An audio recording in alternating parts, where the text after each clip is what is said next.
All right, guys, it's Wednesday. It's time for the Educated Home Buyer Live. I want to thank you guys for being here. Another Wednesday supporting the channel. You can start putting your questions in the chat. As you'll notice, Josh is not here tonight. He's actually on a little vacation. Needed some time away. It's about time. Guy never takes a vacation, but he's taking about 2 weeks off. So I'm not even sure he'll be back next week. But nevertheless, I want to thank you guys for being here. This past week, we've had some updates with regards to inflation. We got mortgage rates bouncing around a little bit. The 10-year is moving, and we're going to talk about all of this as we dive into tonight's charts. But before we do that, I want to ask a couple of things. If you can hear me and you're watching this at the moment, can you do me a favor and let me know in the chat? Just let me know, hey, yes, I can hear you. All is good. Audio is good, because I don't have that person on the other end to bounce it off of at the moment. And while you're doing that, also let me know where you're watching from. Let me know what state you're in, what city you're in. Always love that information because it helps me in, asking questions if people are here about certain markets and that sort of thing. So not only let me know if you can hear me, but also please let me know where you're watching from. And with that, start putting your questions in the chat, and we're going to take a look at some charts here as we always do. So yes, we can hear. So thank you, Carisha, for doing that, and for everyone chatting so far.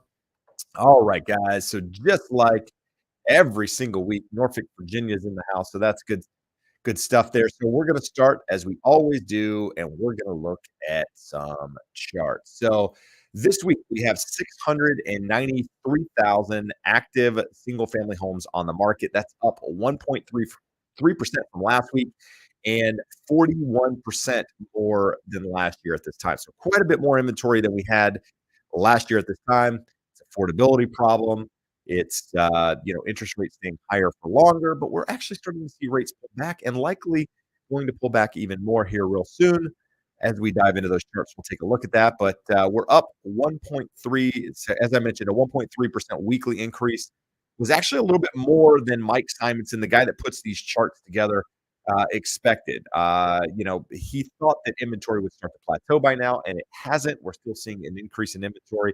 And my guess is if interest rates go down, mortgage rates go down, you're going to see inventory continue to increase a little bit, because you'll have some people putting their homes on the market looking for that trade now that rates have moved down a little bit.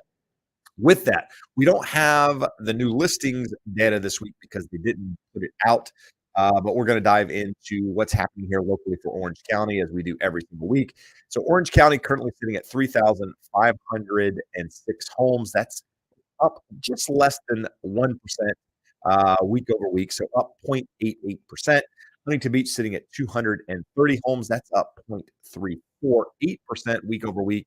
Huntington Beach, we haven't seen these numbers since going back to 2022, and similar for Orange County. So we've surpassed. We're about a couple of weeks into August at this point. So couple week or two old on some of this stuff. But what I like to do, as I always mention, is pay attention to year over year numbers and then compare it to 2019 numbers. So if you look at active inventory, every single market is up that he's looking at here year over year, with Jacksonville being up almost 108%. But then context, right? Look at 2019, compare those numbers. And Charlotte is still down nearly 10% versus 2019. Las Vegas down nearly 37% since 2019. New Hampshire down 56% since 2018. But on the flip side, you've got Jacksonville up almost 52% since 2019. So that's one of those markets a little bit softer. So anything that's positive is, and that 2019 number is softer, than all the other markets out there, because everything else is still relatively low compared to where it was in 2019. As I mentioned, we don't have that new listings data for this week. They didn't put that chart out. So we're just actually going to look at the new listings here from Calculated Risk. Same thing, looking at the year over year, and then looking at 2019. Year over year, the big markets, again, that stand out: Jacksonville, a lot of new listings, 45% up, nearly 24% since 2019. That's really the one that stands out the most in looking at those numbers, versus the flip side. Again, New Hampshire being one of those that just new listings, just not getting them coming to the market. And that's the reason that prices in the Northeast in some of those markets are still going pretty crazy out there. And you guys are telling me that in the chat. So if there's anybody that's actually in the Northeast, New Jersey, New Hampshire, Vermont, any of those as you move up the coast there, let me know what you're seeing in your market because everything I've heard from essentially Maryland north is getting pretty crazy and still pretty crazy out there with regards to what's happening. So total home sale contracts pending. We've got 367,000 total single family homes with contracts pending, plus another 77,000 condos. Essentially, rate unchanged from a year ago. It's down a few percent from last week, but it's summer sales. So, kind of, to be expected, if you will. And then we go into median price of new contracts. So we got the median price sitting at what?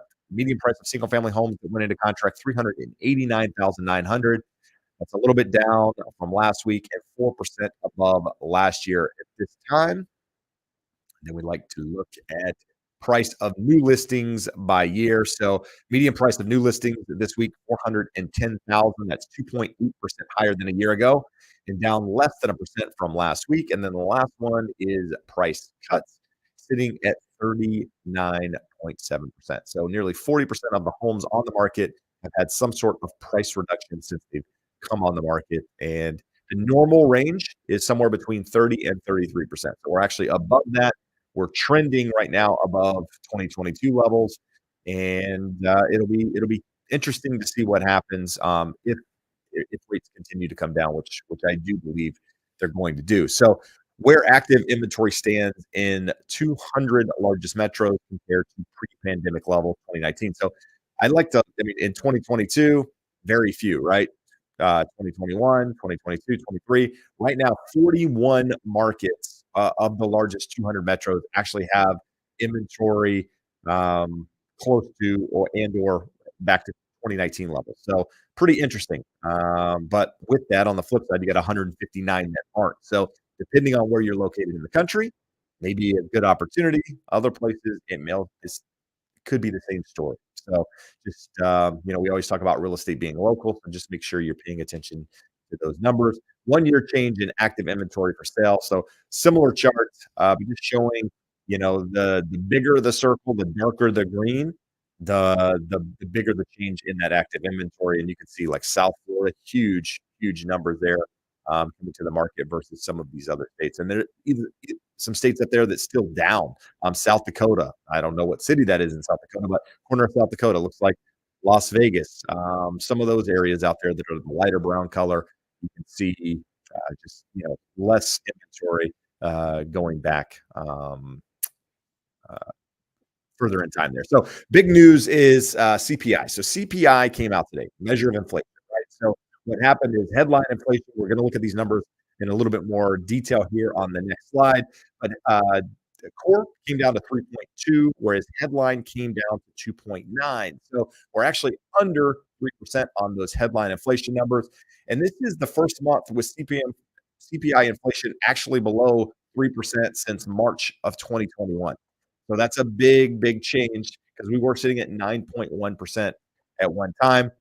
So in this particular chart, CPI year over year decreased, as we mentioned, at 2.9. It was expected to come in at 3%. And we'll talk about here why we didn't see a bigger reaction in the market in just a moment. But CPI month over month, it came in at zero point 0.2. And then core came in at zero point 0.2, which was expected, and actually came in at 3.2, which essentially was expected as well. So when we start to annualize those numbers, so for those of you who don't know how inflation is calculated, they take those numbers and they add them up, times 12, right? So if it's zero point 0.2 every single a month, and you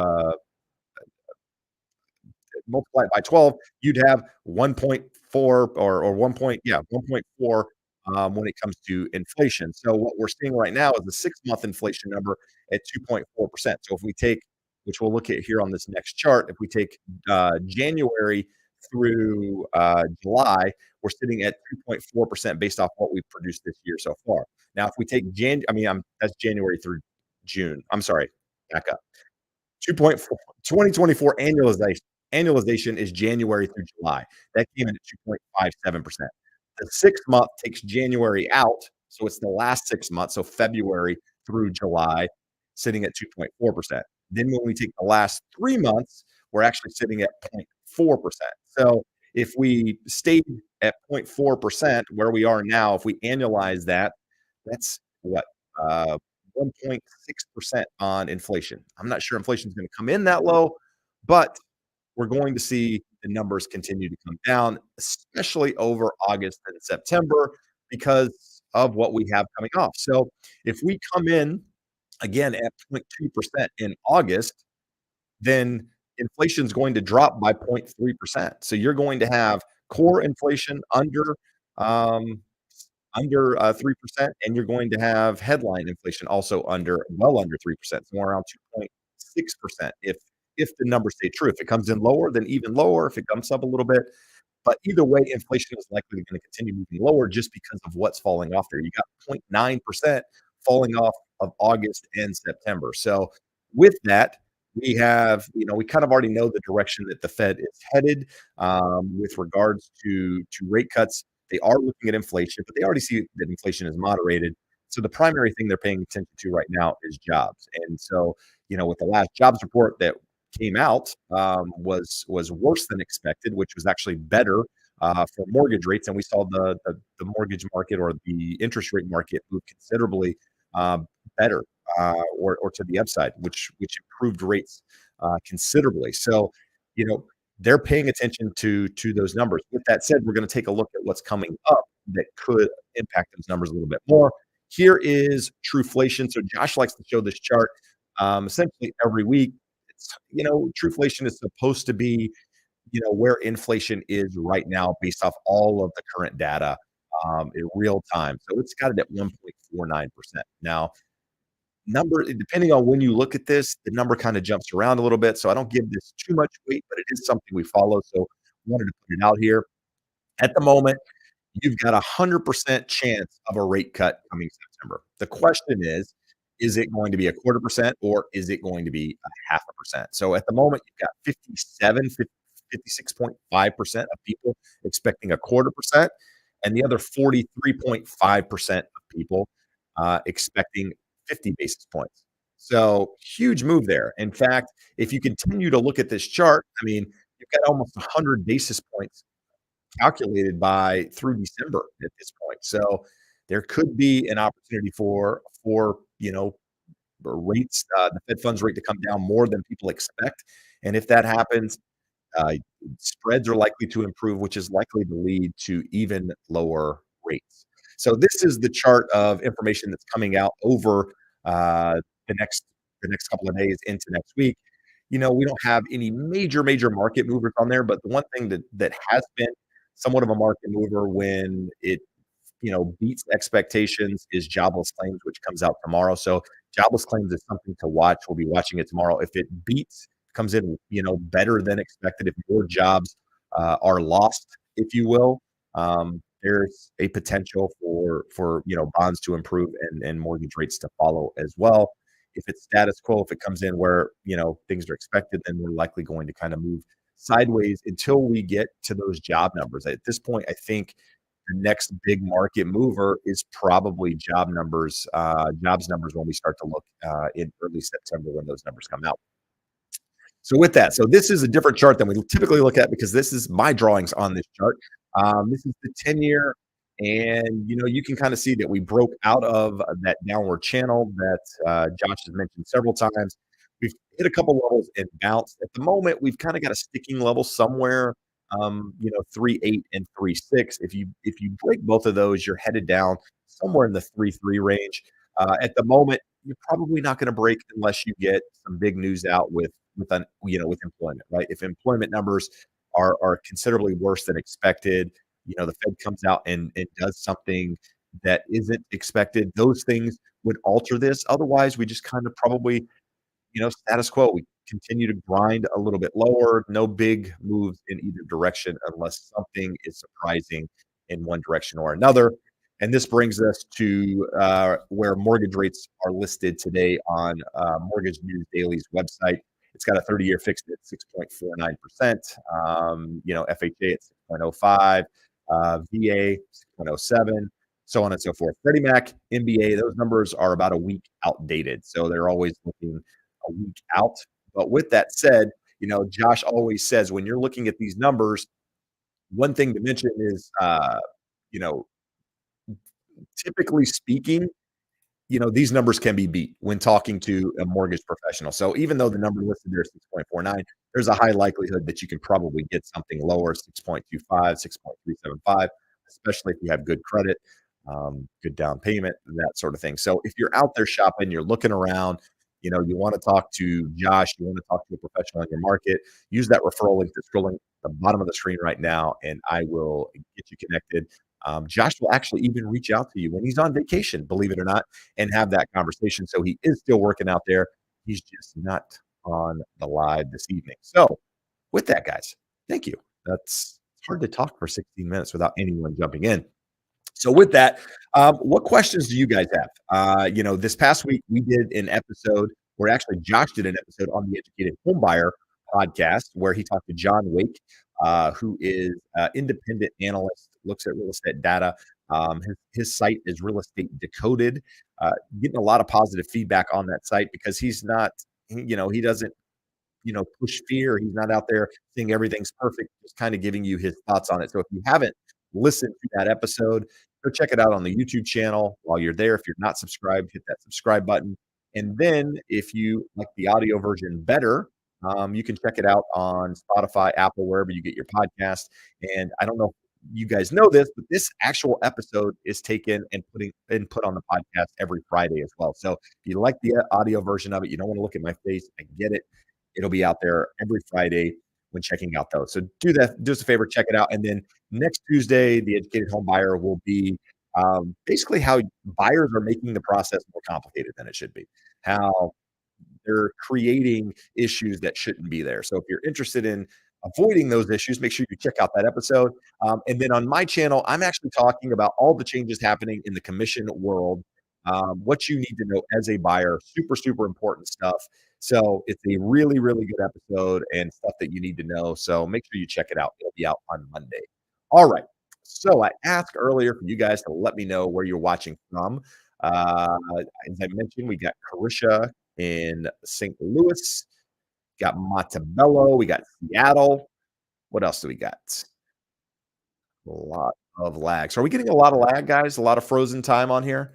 Let me know because I'm hearing frozen. Got Orange County, somebody in Anaheim.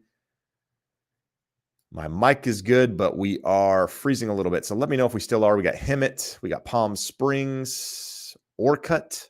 Orcutt? Where's that? Where's Orcutt? Let me know. That's somewhere in California. All right. So don't have a lot of questions, guys. So I can only talk for so long by myself since Josh isn't here. This only works well when you guys are letting me know what questions you have. We also have Sanjay here in Princeton, New Jersey. Mina is saying no freezing. We got Central Coast. Thanks, Jeff, for watching.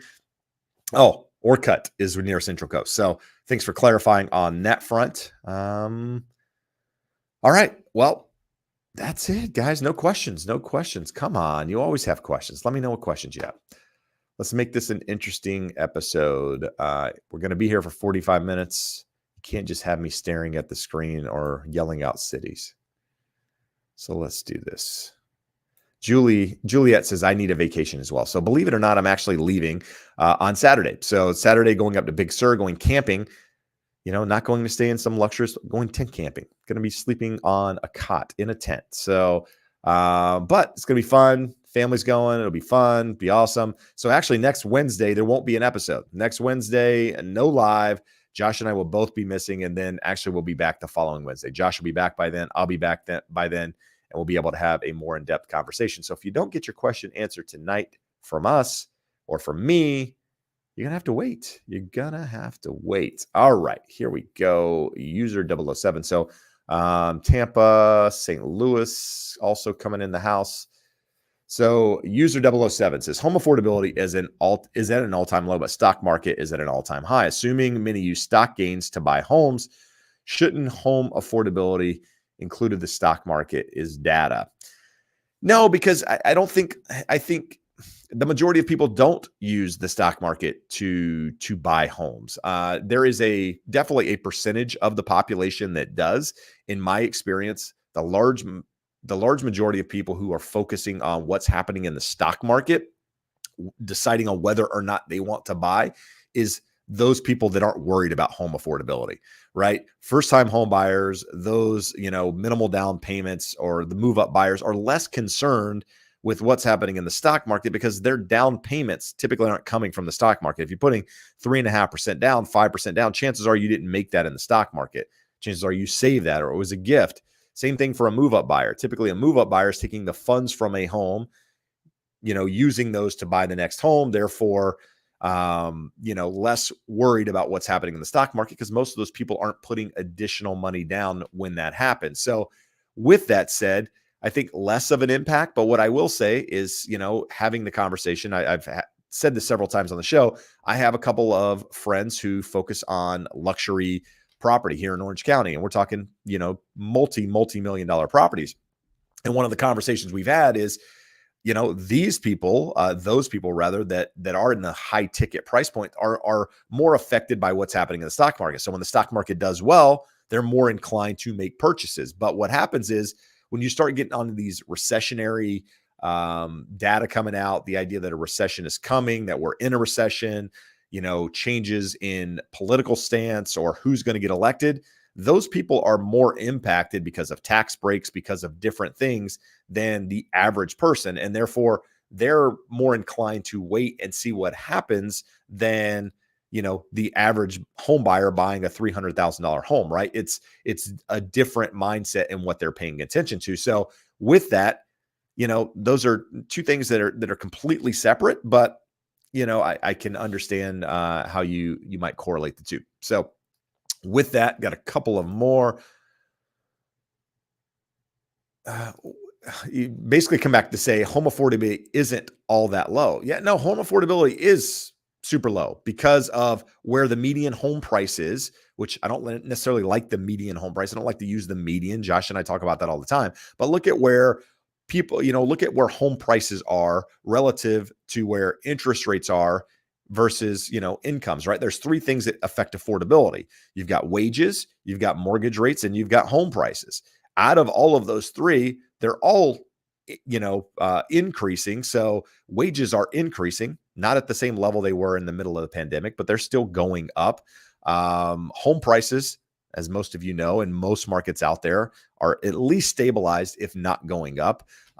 If you're looking at the annualized numbers from, CoreLogic and those, they're still looking at 5.7, 5.9% year over year, likely going to continue going down as we move throughout the rest of the year, just because of how those numbers are calculated. But still, year over year, home prices are up. And as we know, mortgage rates are essentially up considerably from where we were in the pandemic. Now they've come back down from the highs of 8.1% back in October of 2021, I believe it was.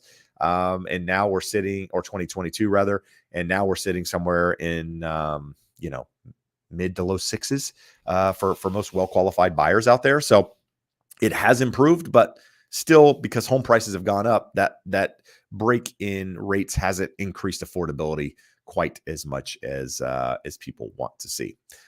So let's see how. So Dixieland Production says, how about the downfalls on contract for deed? So I'm not understanding the question there. So let me know if you want to just provide a little bit more information about what you're asking there, and I'm happy to answer it. Life with Carisha says, do you think rates will get down to the 5.5% range next year? I do. Next year for sure. I think there's an opportunity to see interest rates below 6% this year. I don't know if 5.5 is in the cards, but I do think mortgage rates will have a 5 handle on them prior to the end of the year. I said this at the beginning of the year. I've said it a couple of times since then. Josh has come back and asked me, do you still believe that, this is where rates are going to be, or where do you think rates are going to be? And I do think there's an opportunity for mortgage rates to have a 5 handle. Now, does that mean everybody out there is going to get a 5.9 or whatever the number is? No, right? For those that have good credit, those that have down payments, those that are more qualified are likely to see the benefits of lower rates. But by next year into 2025, I definitely think 5.5. I think most of the big companies out there that do predictions like that are thinking that rates are going to be somewhere in the mid 5s by then as well. So I'm not alone on an island on that quote.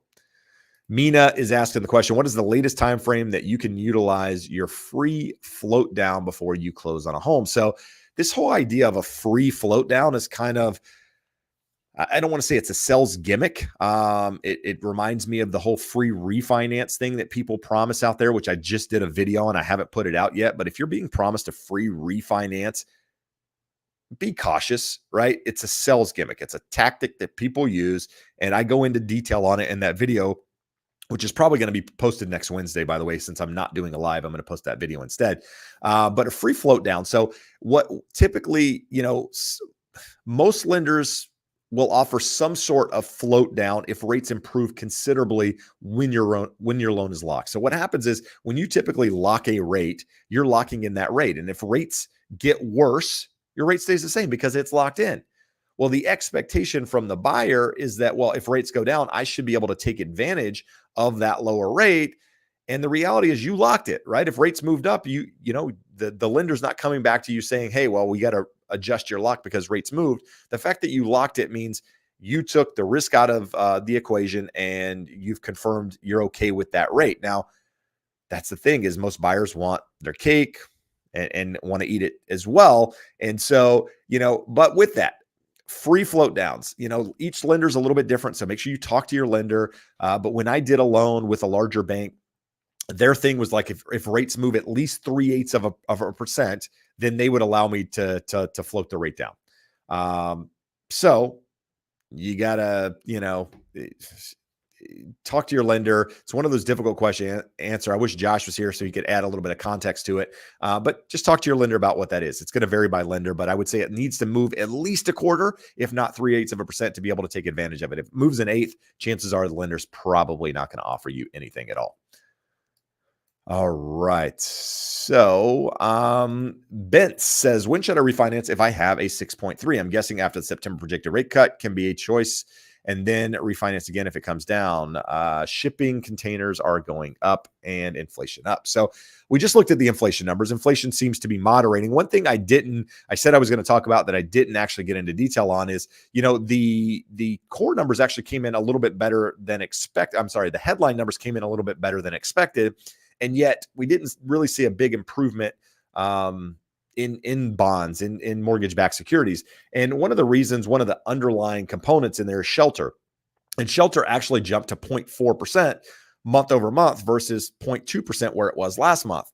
And so if inflation, if shelter continues to go up, that is a measure of inflation that has a larger impact because of how much it's weighted. It can really affect those inflation numbers. Now, I think most of us out there in the industry, are seeing rents have moderated. These numbers are lagging. So the likelihood of rents going back up the other way or shelter data going the other way is very, very low, but it is something that we have to pay attention to. But with your question directly, just because the Fed cuts 0.25% in September, or even 50 basis points at this time, most of that is built into the market already. Understand that a 0.25% cut in the Fed funds rate isn't a 0.25% cut in interest rates.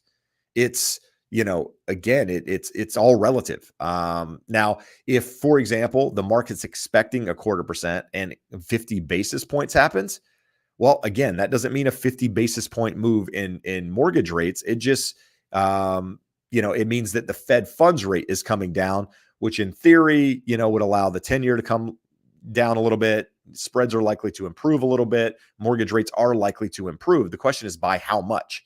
And that's one thing that's really hard to nail down. But going back to your question, when should you refinance? So Josh's breakdown is take 125,000 and divide it into your loan amount. So if you have a $250,000 loan, you take 125, you divide it into $250,000. You need to save 0.5% on your mortgage rate in order for it to make sense for you to refinance. Now, if you have $1 million loan amount and you take 125, divide it into $1 million, you need to save 0.1% for it to make sense. But here's the thing: just because those numbers pencil out or they make sense doesn't necessarily mean you should do it, right? You need to look at what a lender's charging you, what costs are involved, all of that stuff. How long do you plan on being in the house? All of these things are a piece of what you should consider if you're looking at refinancing. So don't just go with that. But if you're looking to have a conversation with a lender as rates move down, use that referral link. You'll get in touch with our team, and we can guide you through that process. All right. All right, here we go. Sandy says, what effect does Florida high homeowners insurance make on the market? Nothing in any other place other than Florida, and or where you're experiencing high homeowners insurance, right? So we've talked about this a little bit in the past. If you're in one of those markets that has super high homeowners insurance, it could affect buyer demand, right? Buyers coming in it because at the end of the day, it impacts affordability. And if buyers aren't able to afford that high cost of insurance, that means you got less buyers in the market. Inventory coming to the market, it's going to sit, it's going to grow, and then once you get an imbalance, you got more demand than you got supply. That creates a slowdown in the market. And you are seeing that in parts of Florida, along with, rises in HOA, as well as that homeowners insurance. But you're seeing high homeowners insurance a lot of places across the US, but primarily in areas that are prone to natural disasters, around the Gulf Coast, Texas, Louisiana, Florida, parts of California, where you've got, wildfires and that sort of thing. So again, real estate's local. So if it's a specific market that's seeing a lot of that, then that's going to have a bigger impact in that market than it is on nationwide housing prices. Mina follows up with a question. Would it make more sense to wait for rates to drop to refinance, or just recast the loan for a lower payment? So you would do both, right? I mean, it's, recasting the loan for a lower payment is completely separate than refinancing. So when you refinance, if rates are lower, you're able to take advantage of lower rates, right? That's one thing. When you recast a loan, you're essentially taking money and paying down the principal or paying down the balance of that loan and asking the lender to recast it with your current rate based on the new balance of that loan, so that it reamortizes, recalculates the payments. Understood. Each lender does this a little bit differently. How your lender does it, all of that is a little bit different. So two different things going on there. But if you're in a position to take advantage of a refinance and you have money to pay down the loan at the same time, then you could, have a less of a loan amount at a lower rate, and that could, in theory, take advantage of both of the things that you're trying to accomplish there. James says, if I'm selling my house at market price based on comps, how flexible should I be in lowering my price or accepting lower offers? How long should I consider dropping my price? So, James, this is one of those things that's relative to the area that you're in, and the price point that you're in. All of those things matter. So, for example, here in Southern California, our market, I would say if you're under under $2 million, I know, crazy when I say these numbers, it like mind-boggling even on my side. And it's priced right in Orange County, chances are it's probably going to sell pretty quickly. On the flip side, if it's above $2 million, probably a little bit more difficult time selling it just in general. Days on the market a little bit longer. You have less people able to afford these properties. So all of those things are a component that you have to consider. So it really depends on those things. But I would say, typically speaking, if you're in a competitive price point, you're priced correctly, I don't think there's any rush in going out and lowering the price unless you're getting no showings. If you're getting showings and no offers, then what's the feedback? Is it the property? Is it the price? Let's hear exactly why people aren't making offers. Now, if you're not getting any showings at all, then it's probably a price thing. And that's something that you have to consider when looking at price, right? So just when you say comps and based off of it, make sure you're using recent stuff. But, I have a property, unfortunately just recently fell out of escrow because the buyer couldn't perform on getting their loan. And, we originally had it priced at 925. We lowered it to 915, and we actually got it, it was on the market for 40 something days. We ended up getting an offer at 915, which is 1% lower than where we originally had it listed. So, and it, on the market 45 days. In some markets, people might think that's a lifetime. In other markets, it's pretty much status quo with days on market. So just pay attention to what's happening in your market. Again, real estate is local. So find somebody local that understands the data, can give you real good stuff. Ohinani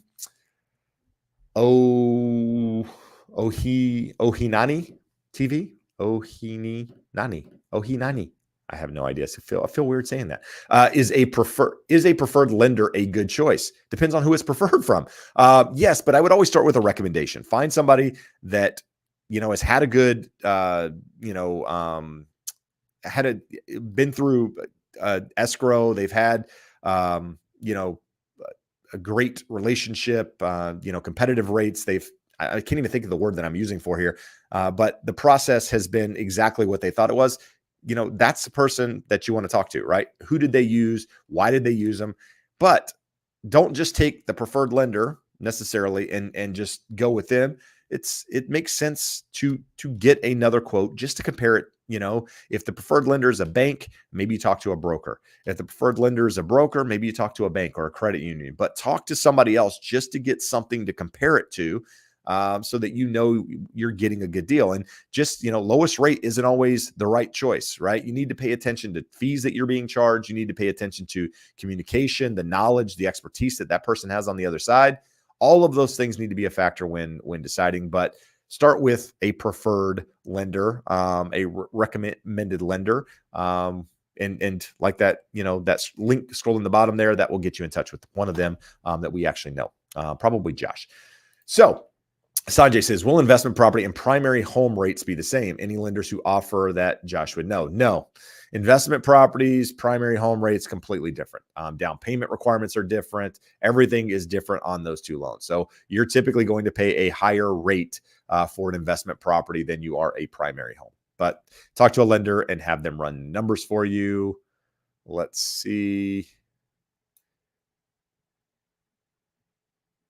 Yeah, Dixieland came back and says, I was looking for your thoughts on contract for deeds to give you something to talk about personally. I would not advise anyone to do it. I don't know anything about contract on deeds, personally speaking, not to really have to go into any detail or have an elaborated conversation about it. So good news. I didn't have to talk about that too much.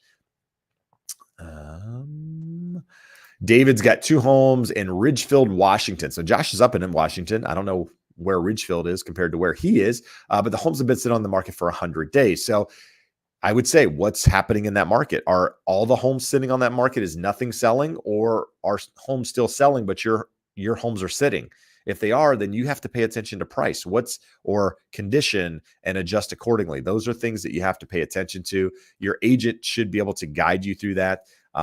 There's ways to help homes stand out when they've been sitting on the market longer without having to do price reductions or price improvements. So talk to your lender and see if they can guide you.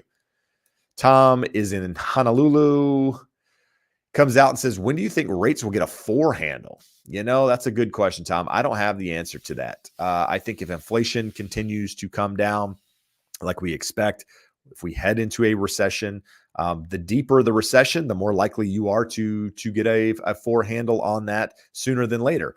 But it's hard to say a prediction that far out. I mean, I honestly have no idea. 2026 potentially.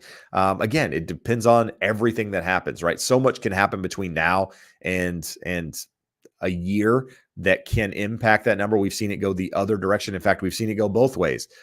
So very, very difficult to say without, leading myself into or painting myself into a corner.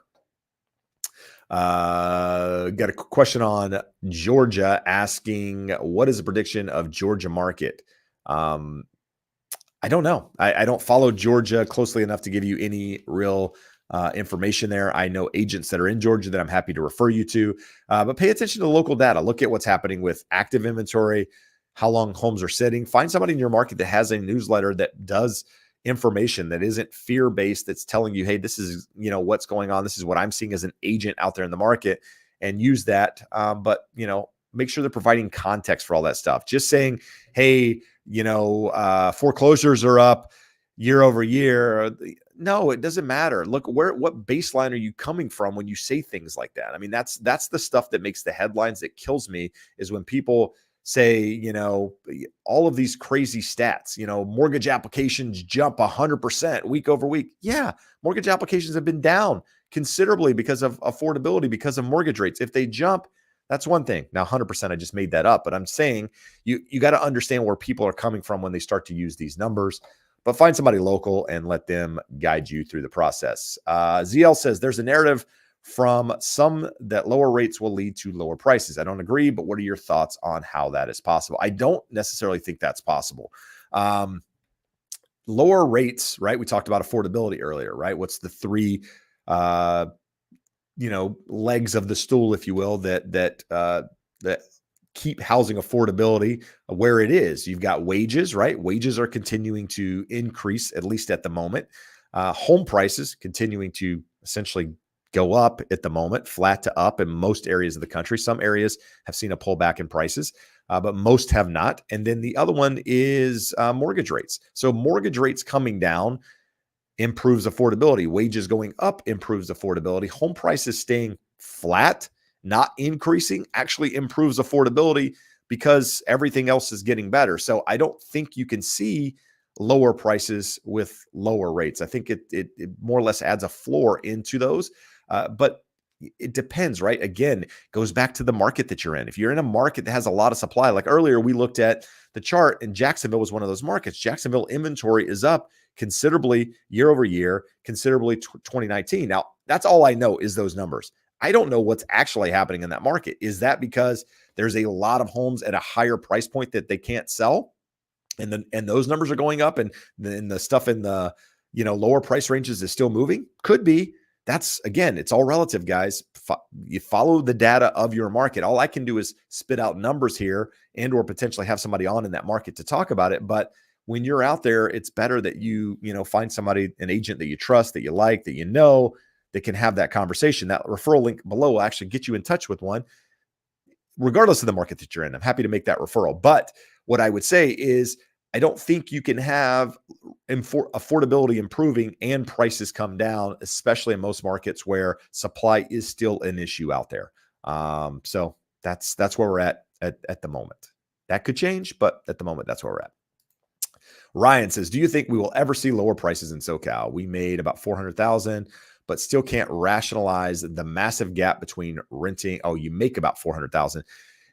Can't rationalize the massive gap between renting and buying. So I don't necessarily think you'll see lower home prices in Southern California. Southern California is a big area, right? Depends on what you're considering to be Southern California, right?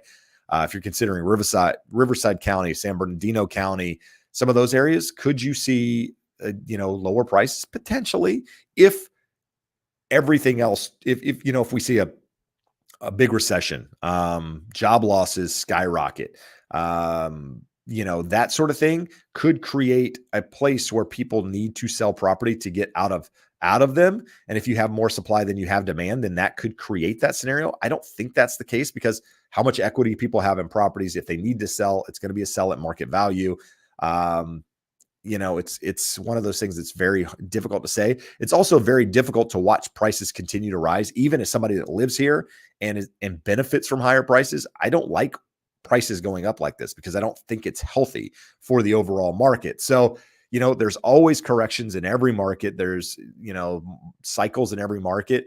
I'm not saying crashes, but, there are adjustments in time that happen that reduce this sort of thing. Now, is it, a 5% correction, a 10% correction? I don't know. That's all things that, at the moment don't look like they're going to happen just based off all the other data out there. Is it possible? Sure, it's possible. I just don't see it happening. Now, the fact that, you make 400,000 and you can't, rationalize the gap, understood. I get it. You've got to compare what your mortgage payment would be to essentially what your housing payment would be, but also you got to look further out in the future. You can't just look today. Right? Today, it looks overwhelming. God, that payment is so high. Look at where it's going to be in 10 years, 12 years, and how much you're going to pay in rent between now and the next 10 to 12 years and see if it starts to make a little bit more sense, right?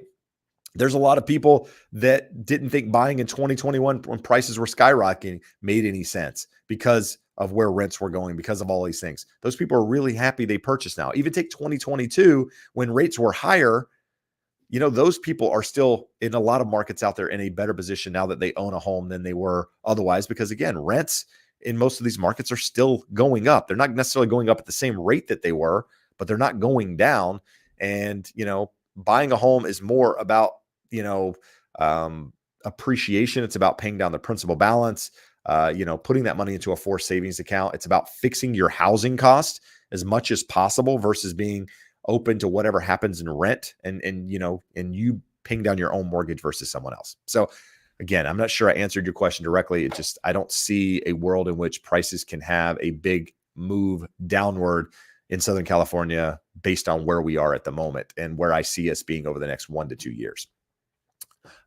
Question: as an agent, have you seen any noticeable changes after the NAR settlement? Are buyers doing anything differently today in OC? So the settlement just took place. Actually, the 17th, 16th, 17th, I think, is when the actual agreement is supposed to be signed from a buyer perspective. Now, I just did a video on this. It comes out on Monday on my channel. I go into detail about this. It's going to be everything that you need to know as a buyer if you're in California, as a seller too, but as a buyer. But no noticeable changes at the moment. Right now on our MLS, compensation is no longer listed. So you no longer see compensation on there. There is a box that can be checked if the seller is willing to offer concessions. So that's a box that shows up on the MLS, and you can see it as an agent when looking at property. Doesn't say a percentage, doesn't say an amount, doesn't even say that they'll cover agent commissions, just says concessions, which means they might give you money towards closing costs. You just don't know. So at the moment, no noticeable changes. Things are going to progress, right? Have this conversation in a month, 2 months, things are going to change. What I have seen is a stat that shows that compensation has been reduced nationwide since this agreement, right? I think it went from an average of, say, 2.5%. Now the average commission, nationwide is like 2.2 or something, right? So it has impacted some areas.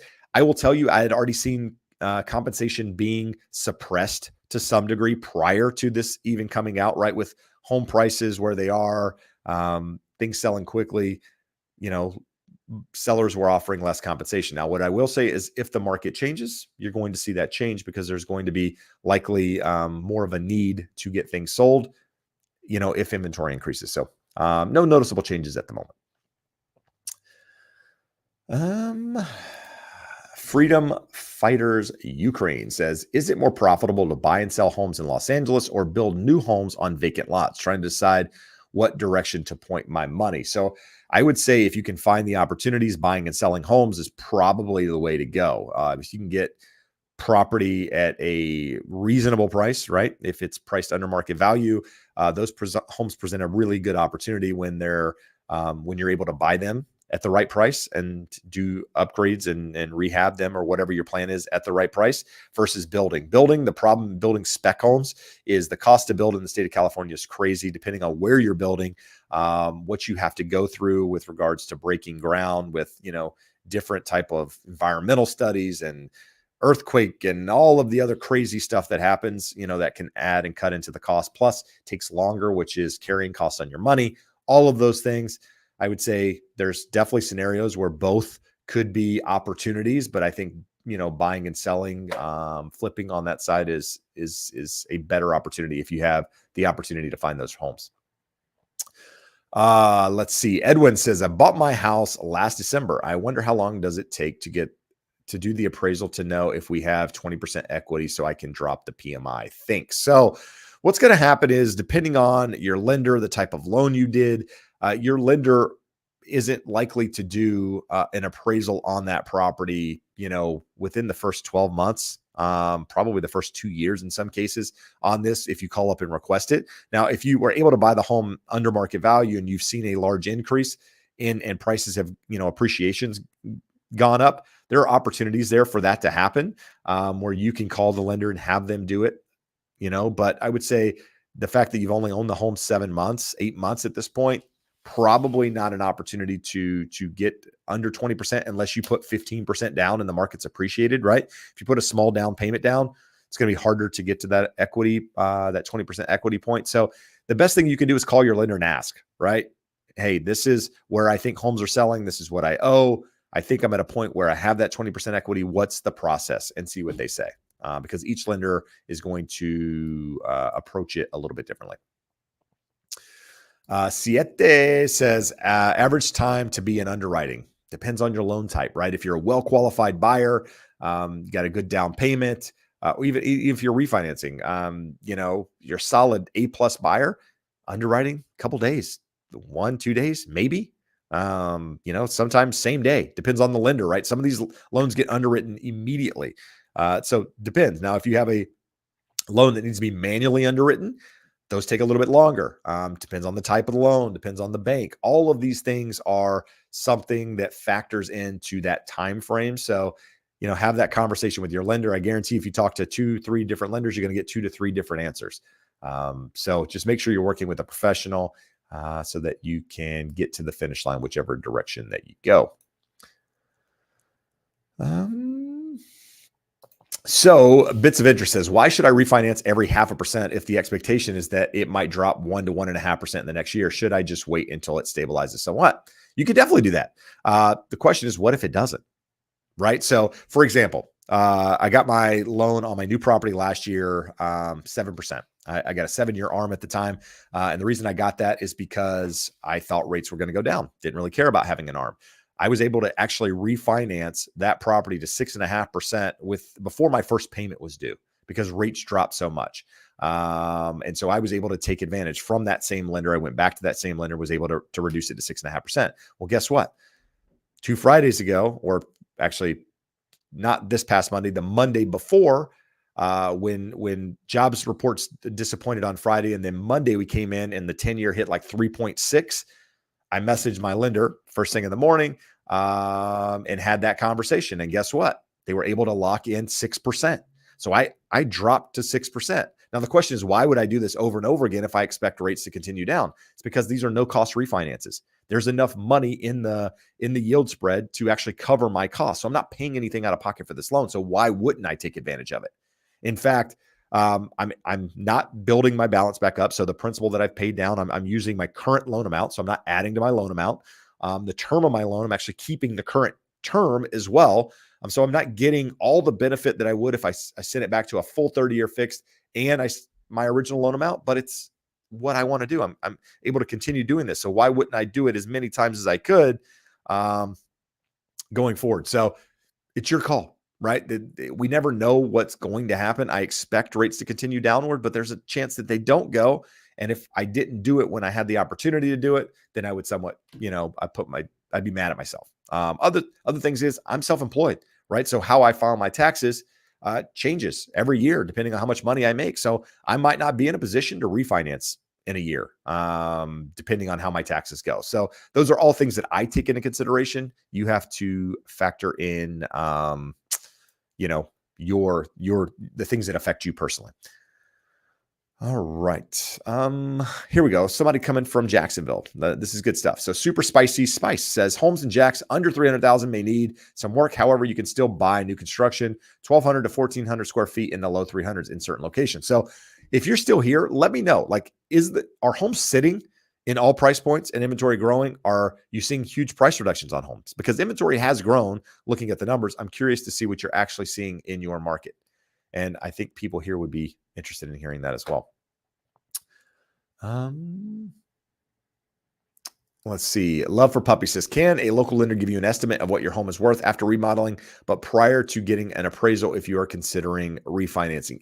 Yes, they should be able to look at your home and give you an idea of what your home is worth based off of, current comparable homes that have similar, remodels, so on and so forth. So yes, talk to the lender, the realtor that sold you the house if you have one. If you don't remember who that is, they probably didn't do a good enough job. They didn't stay in touch. But if you need somebody, let me know. Happy to refer you. That link below will get you in touch with me, and I can make that referral. But find somebody that you trust. If there's somebody that farms your neighborhood, talk to them, and they'll be able to talk to you there.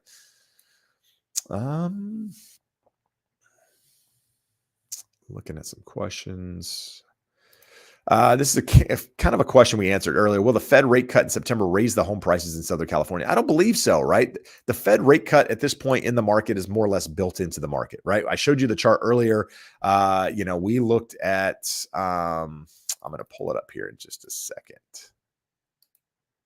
Let's see what we got here. So if we look at this chart right here, right? So if you look at this chart, 50, I can't read it because of the way I have it on here, but what is it? 56.5% of people are expecting at least a quarter percent. 43%, 43.5% are expecting 50 basis points. So 100% of people, market traders, people with real money, putting their money out there betting, 100% of people are expecting some sort of rate cut. So the fact that a rate cut is expected tells me that the market has already built that in, right? Now, if the market comes up and does the 50 basis points, that's a little bit more than the market is expecting right now. That could change between now and when the Fed actually comes out, because it's not until September. And so we might see that move to, that part of that 56% move more towards the 50 basis point cut, in which case it's probably built into the market. Now, understand, here in Southern California, we're coming out of the summer, the end of summer, if you will. For a lot of people, kids are getting back into school. Typically, our market slows down this time of year. So if things stay where they are at the moment, you're going to see inventory probably grow a little bit. It's going to peak here real soon. Next couple of weeks, probably. I said that a couple of weeks ago. It hasn't, but rates have improved. So I think you got more people out there willing to try to make that exchange. But if things stay the same, then prices probably stay flat. Maybe, in some areas you might see some sort of, not pullback, but you're not going to see the appreciation that you would. On the flip side, if rates come down more than expected, not the Fed funds rate, actual interest rates, that could create a little bit more demand in the market and cause prices to not only stabilize further, but actually see some sort of increase depending on the price point that you're in. So it's all going to be, it's a guess at the moment, because we don't truly know what the Fed is going to do. So that is to be determined. David says, what if we have an 8.0 earthquake in SoCal? Then will prices come down? Depends, right? The houses that are impacted that aren't rebuilt, maybe. But if that big of an earthquake comes and wipes out all that inventory, then what happens, right? I mean, depends on like what happens. Like, are people able to make payments? How many people have earthquake insurance? I'm sure prices would be affected because I don't think most people have earthquake insurance. So it would create this whole world of issues if something big like that happened. Don't want to talk like that. Don't want to see that happen. But natural disasters like that could have an impact. You've seen it happen in Florida where, these towns are decimated and prices take forever, to recover. Yeah, it could absolutely happen, but let's hope that doesn't happen. User 007 comes back and says, earlier you mentioned uncertainty with it being on election year and all. Do you have a hot take on what will happen after the election when uncertainty is reduced? I don't get into politics. I don't care about politics, quite frankly. What those people do have a very little impact on Jeb's day-to-day life. I try to worry about Jeb. I don't let those clowns dictate how I feel or react to anything. What you could see is, one party might, reduce taxes, and, that could potentially help, part of the demographic out there, which in turn could lead to higher prices. One party wants to help homeowners more by giving free things away and doing, God knows what. I don't even know because I don't follow this stuff. Then, that could impact demand, which, we already have a supply issue. We have a demand issue because we have a supply issue. So I don't have a take. I think it's less of a concern than most people want to make it out to be. It's a lot like, people think it's going to go one way or the other. And the reality is it's probably somewhere in the middle, right? Is it going to have an impact? Possibly. Is it going to have a large enough impact to change the market dynamic? No, not in my opinion. All right. How soon do the rate cuts typically take into effect after the September 18th meeting? For people who are in escrow close right now for the meeting, will they be missing out on? No, you're not missing out on any cuts, right? A Fed rate cut does not mean interest rates move lower. As I mentioned earlier, the September rate cut is already built into the market.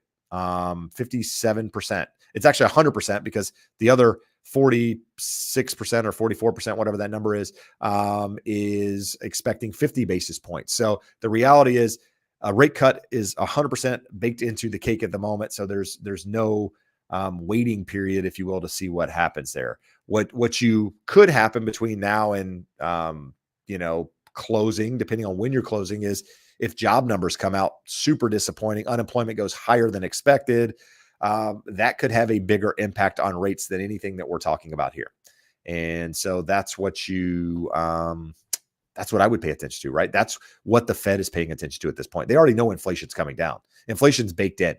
So what are they paying attention to now? They're paying attention to jobs numbers, right? Somebody that we follow, friend of the show, been on the podcast before, been on this show before, Logan Matashami from Housing Wire has been saying it the whole time. Jobs numbers. The Fed is looking at the jobs numbers. They already know inflation is coming down. So they want to see a change in unemployment, and that's how they're going to make their decision. And so that's where we are at the moment.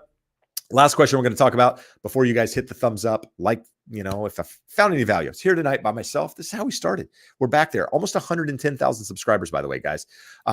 Thank you. Thank you for the support. Thank you for continuing to show up. A lot of you guys own homes. A lot of you gals own homes, and you're here every week, allowing me to entertain me, I guess, and me to I guess I entertain you. I don't know. But I appreciate you. I appreciate the support. 110,000, it's taken 4 years. And, I am very grateful for that opportunity. So anyway, so if you found any value, do me a favor, hit the thumbs up, subscribe if you haven't done so already. Willing says, actually, that's not the one I wanted to click on. It says, does homeowners insurance cover earthquakes? It does not. Your basic homeowners insurance does not cover earthquakes. You have to get an earthquake policy to cover earthquakes. Just like if you're in a flood area, you got to get a flood policy to cover floods. It doesn't just cover floods. You got to have two separate policies to cover all of that. Depending on where you are, earthquake insurance is more expensive, right? If you're in a area that is, has fault lines like I would imagine up near, I'm drawing a blank, La Cañada, like some of those areas, North LA, where, they've had major earthquakes before. That is something, that probably more expensive up there than it is, say, in a Huntington Beach area, and what you're insuring, all of that stuff, matters. But anyway, thank you guys for being here tonight. If I, helped you all at all, you found any value, do me a favor, hit that subscribe button. We're off next week, next Wednesday, no show. Josh is on vacation. I'm on vacation. Follow me on Instagram if you want to see more of my vacation. Want to see why I was sweating profusely today in the car. A little bit more personal stuff there. But anyway, look forward to connecting in 2 weeks, guys. Until then, buy right, borrow smart, build wealth. Adios.